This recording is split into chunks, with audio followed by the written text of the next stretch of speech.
मी मानवताला सुरुवात करतो. मुख्यतः सांगायचं झालं, मी विद्याभारती कॉलेजचा माजी विद्यार्थी आणि मी 3 नंबरच्या बेंचवर बसायचो 2009 मध्ये. त्यानंतर लाहोटी मॅडम आहेत ज्या आम्हाला फिजिक्सला होता, फिजिक्स आम्हाला विषय शिकवायच्या. ब्राह्मणी सर आम्हाला मराठी शिकवायचे.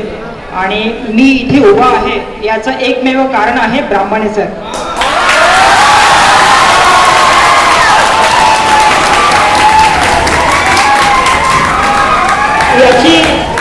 याची गंमत सांगतो तुम्हाला, कारण मी सायन्सचा विद्यार्थी होतो. मी जनरलला असताना मला मराठी या विषयाची खूप जास्त उत्साह आणि त्याची आवड होती. त्यामुळे मी काहीतरी लिहायचा प्रयत्न नेहमीच करायचो. सरांनी मला कधी असं बंधन केलं की सर तुम्ही माझ्या लेक्चरला या, कारण आम्ही सायन्सला असताना सगळेच माहिती आहे की आपण मराठी विषयाला तुच्छ लेखतो. कारण असं नसतं, मराठी विषयामध्ये तुम्ही पदवीधर होऊन तुमचं नाव कमवू शकता. आज मी जो काही आहे तो फक्त आणि फक्त मराठी विषयामध्ये आहे. ठीक आहे. आता आजचा जो कार्यक्रम आहे भारतीय साहित्य आणि सांस्कृतिक मंचामध्ये हा पहिला जिल्हा आहे की ज्यामध्ये सर्व दाखीव ठेवला आहे.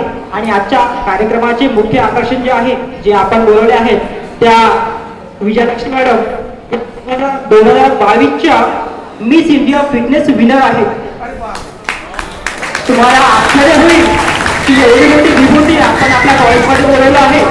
आणि ते सध्या गरबा वगैरे आहेत आणि प्रात्यक्षिक अमरावतीमध्ये पूर्ण भारतामध्ये चालवतात. त्यानंतर आपल्या ज्या अक्षरशिला मॅडम आहेत त्या महाराष्ट्राच्या भद्र अतकरी मॅडम आहेत. त्या बऱ्याच पुस्तकातून संकलन करतात. त्यांच्या स्वतःच्या 2 पुस्तक प्रकाशित झालेले आहेत. त्यानंतर रोहिणी मॅडम आणि विशेष आभार विद्याभारती परिवाराचे ज्यांनी आम्हाला इथे संधी दिली. आता मेन मुद्द्यावर येतो, यासाठी आपण इथे थांबलो आहे. विद्यार्थी दशेत असताना सगळ्यांना माहित आहे की आपल्याला म्हणजे एक वाटचाल असते, एक तरुण पिढी असते, एक प्रौढ वर्ग असतो, त्यानंतर एक बालवड, शालेय वड, नंतर आपण कॉलेजला जातो तेव्हा आपण काय शिकतो.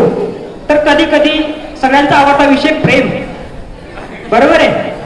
तर जेव्हा प्रेम होतं तेव्हा एखादा व्यक्ती, एखादा कवी काय लिहितो, तिचं वर्णन करतो.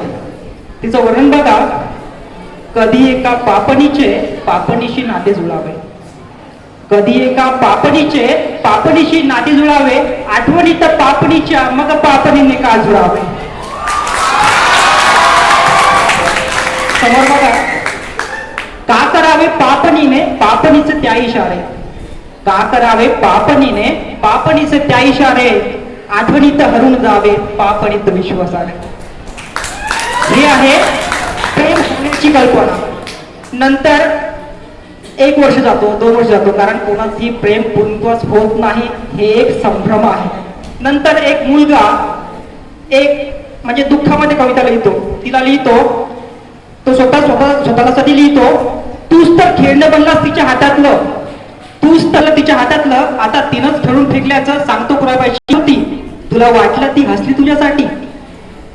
अरे खेळण्यावर नसतंच कुणाचं प्रेम, खेळण्यावर नसतंच कुणाचं प्रेम.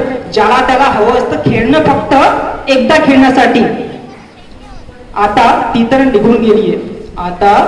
निघून गेलीये, जीवनाच्या बाजारात नवीन खेळणं घेण्यासाठी. मित्रा चाबी सरस्तोर आता तू एकटाच खेळत राहा, मित्रा चाबी सरस्तोर आता तू एकटाच खेळत राहा. ती तर कधीच निघून गेलीये नवा सवंगडी शोधण्यासाठी. हे आहे दुसरं. आता यामध्ये तिसरं आहे, म्हणजे आपण त्याला म्हणतो प्रेम घात. ठीक आहे.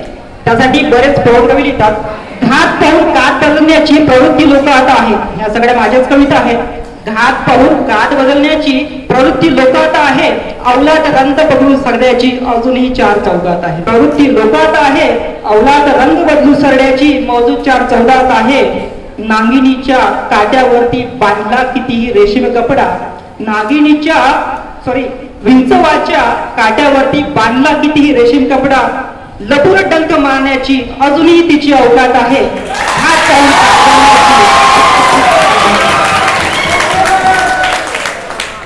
आता जेव्हा एखाद्या व्यक्तीचं लग्न होतं तेव्हा त्याला विशेषतः सगळं म्हणतात की आपण स्वतः कविता लिहा. एक शेवटची कविता सादर करतो आणि तुमचा नमस्कार घेतो.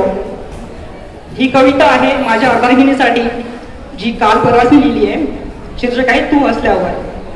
एक तारका नभीचे बघते तू असल्यावर, एक तारका नभी चमकते तू असल्यावर, हृदयाची ही तार छेडते तू नसल्यावर.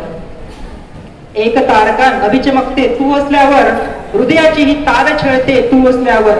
छमछम वाजे पैजण पायी चालत जाता, छमछम वाजे पैजण पायी चालत जाता. गोड शिरशिरी मणी उमटते,